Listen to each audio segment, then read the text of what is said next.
Hello, I'm doing a book review, and the book I want to review is Providence. Now, Providence is a 12-issue comic book series written by Alan Moore and illustrated by Jacen Burrows and published by Avatar Press. Now, the comic book series was published between the years 2015 and 2017, and later on, all 12 issues of the comic book series were published as a 3-volume graphic novel. Now, I have the 3 volumes of Providence, but I also have a few of the issues of Providence as well. Basically, what I tried doing when the series first started coming out was I actually tried collecting all the issues of the comic book series and then reading it that way, but unfortunately, I started to miss a few issues, so eventually I was like, nah, fuck it, I'll just wait till it all comes out in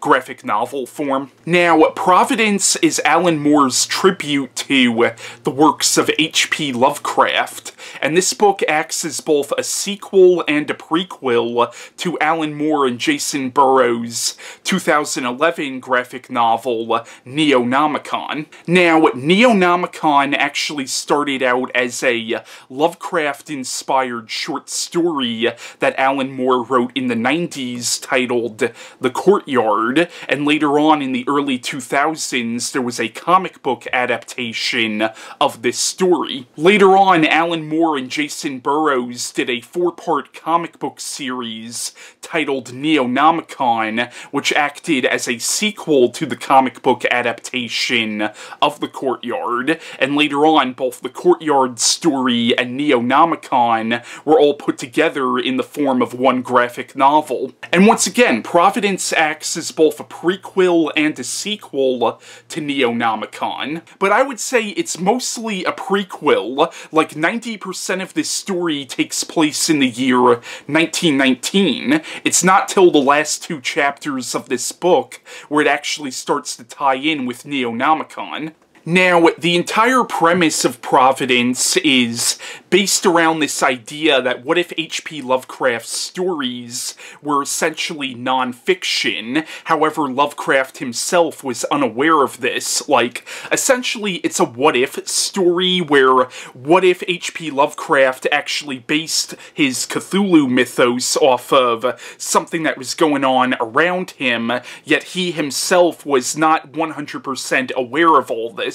I guess you could call the book a metafiction piece because Lovecraft is actually a character in this graphic novel, yet it's still very much based within Lovecraft's Cthulhu mythos. Now, the plot of Providence is it's set in 1919. It's set right after World War I, but right before Prohibition happened in the United States. Now, the story follows a gay writer named Robert Black, who of course is secretly gay because this of course was 1919 where stuff like that really wasn't accepted. But Black is a journalist living in New York City, and what happens is in the beginning of the story he finds out that a lover of his committed suicide, and this prompts him to essentially leave his job at the newspaper and go out to try to write a novel.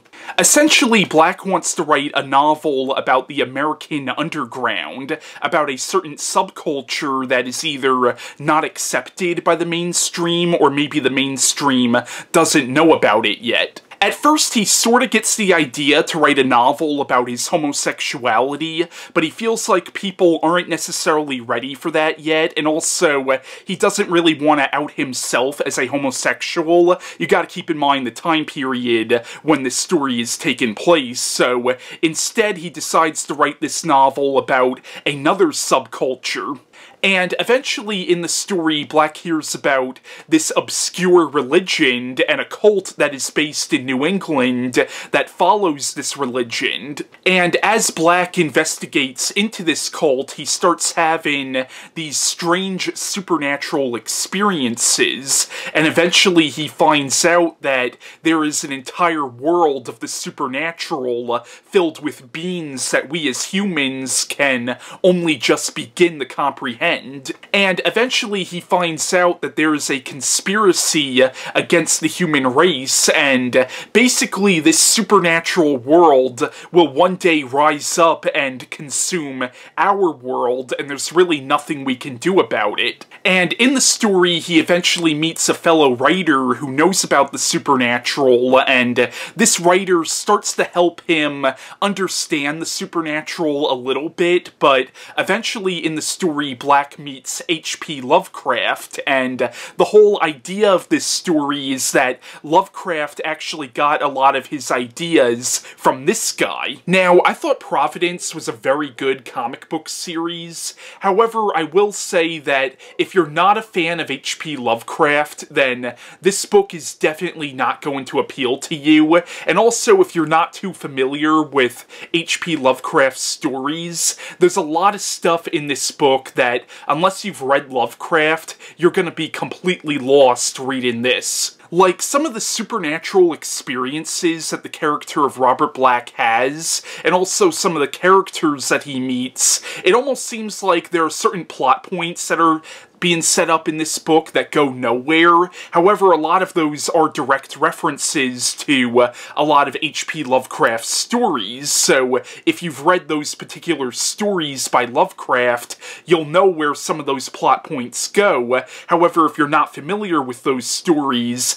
they just sort of feel like red herrings in this story that go nowhere. But once again, it all really depends on whether or not you're familiar with a lot of the stories that are being referenced in this book. And I will say that might be my main criticism of this, is I feel like Alan Moore is definitely banking on whether or not the readers of this comic have read Lovecraft. And once again, if you're a Lovecraft fan, you're gonna love this, but if you're not a Lovecraft fan, then this might not appeal to you.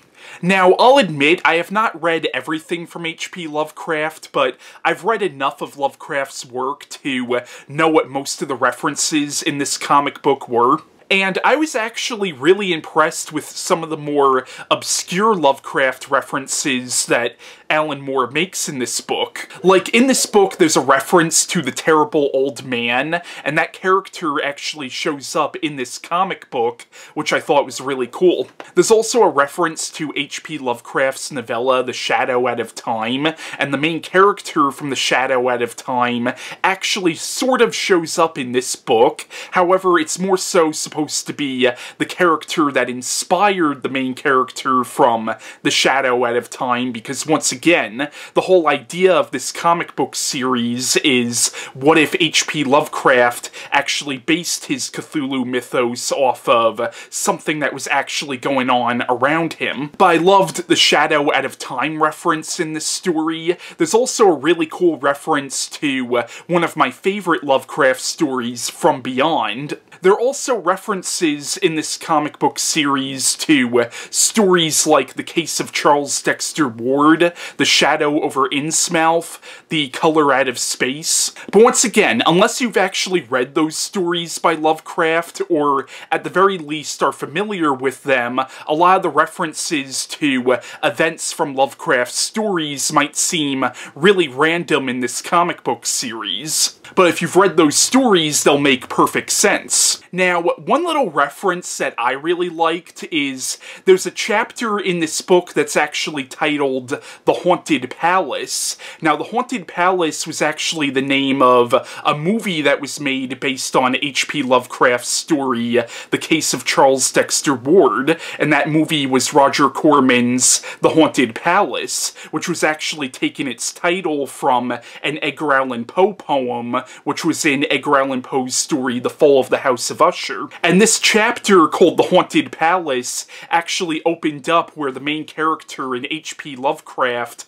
were having a conversation about Edgar Allan Poe. And then this chapter actually tied in with The Case of Charles Dexter Ward. There are also little things where, unless you're familiar with Lovecraft's actual life, you might not completely understand, and one thing I thought was really interesting interest in is in the final chapter of this book, where it actually starts to directly tie in with the events of Neonomicon. Alan Moore actually makes a real-life Lovecraft historian a character in this story. Once again, Providence is very much a story that is written by a Lovecraft fan for Lovecraft fans, and unless you're familiar with the works of Lovecraft, or familiar with Lovecraft at all, a lot of this might go completely over your head. And one thing I thought was actually kind of fascinating about this graphic novel is it's simultaneously a love letter to Lovecraft,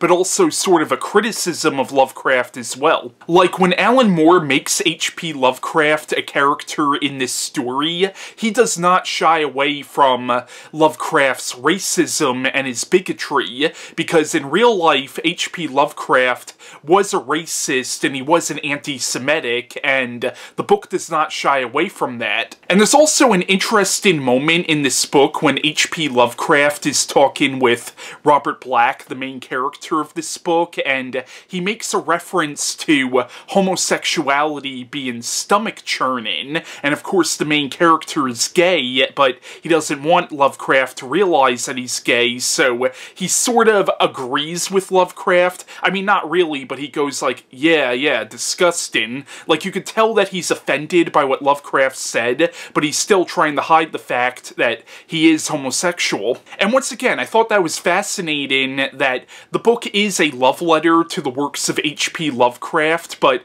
it does not shy away from the fact that Lovecraft was basically a bigot. In a lot of ways, I would almost call this entire comic book series basically a graphic essay on the significance of H.P. Lovecraft's work and on Lovecraft himself, but it's an essay on the works of Lovecraft done in the form of a horror comic. Now, in the comic, there is actually a lot of commentary on racism and on bigotry, and in a lot of ways, Alan Moore uses the fact that Lovecraft was a bigot to make this commentary, and he uses Lovecraft really as sort of an example of the world that Lovecraft lived in, the time period that Lovecraft came from. Like, it's easy for somebody who grew up in the 21st century to look back at H.P. Lovecraft and criticize him for his bigotry, but you also gotta understand the time period that H.P. Lovecraft was from. And I think Alan Moore is smart enough to realize that, and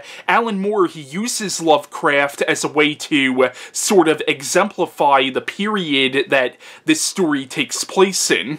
And he uses him to exemplify the prevailing mindset of a lot of people in early 20th century America. Once again, I thought Providence was an excellent book. It was brilliant, in fact, but if you're not a fan of H.P. Lovecraft, then, once again, a lot of the stuff in this comic book series is sort of gonna go over your head. But yeah, that was my review on Providence by Alan Moore, and bye.